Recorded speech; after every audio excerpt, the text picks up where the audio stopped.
This story takes place when I was 12 years old. I'm 23 years old now, and I'm also a male.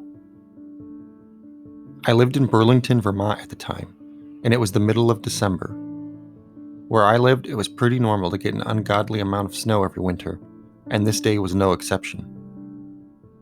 My school was canceled for the day, but both of my parents still had to go into the office. I remember helping my dad clear off both of their cars before they left, and my mom giving me a hug. "Just call if you need anything, hun."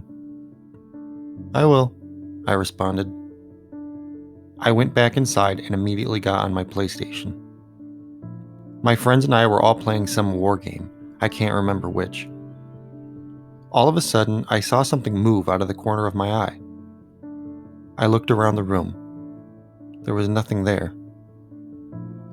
I continued playing for a few more minutes, only putting the controller down when the urge to go to the bathroom finally overcame the desire to keep playing. I turned off the TV and walked down the hall and into the bathroom. I stood in front of the toilet and did what I needed to do. As I was washing my hands, I heard a noise coming from the living room. Thinking that maybe the TV just hadn't turned off, I shut off the sink, dried my hands, and started walking back to the living room. That's when I saw him.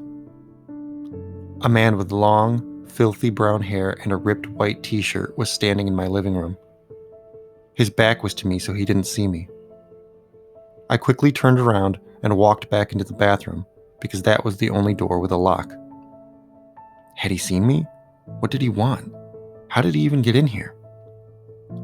All of these questions raced through my mind as I thought of what to do next. I had to call the police. I stuck my hand into my back pocket to grab my phone. It wasn't there. Oh no. I had left it out on the couch. What was I going to do? I could hear the man making his way down the hall, bursting into every room.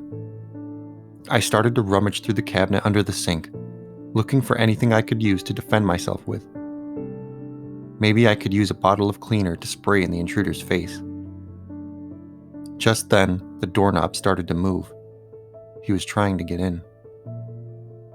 "Come on out," the man said from the other side of the door. "I won't hurt you." Suddenly, he began to bang on the door. It sounded like he was trying to kick it in. "Mike, are you home?" A different voice.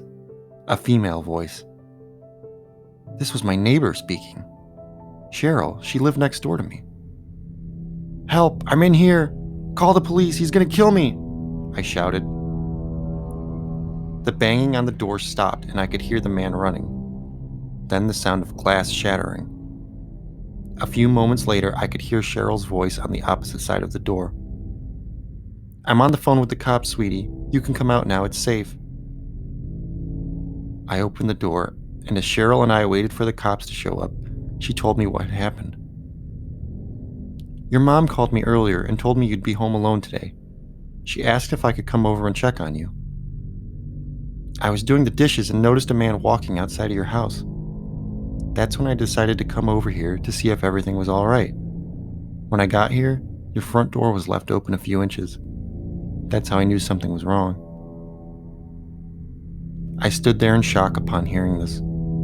I was so lucky that my neighbor was so brave and decided to come check on me. I know she saved my life that day.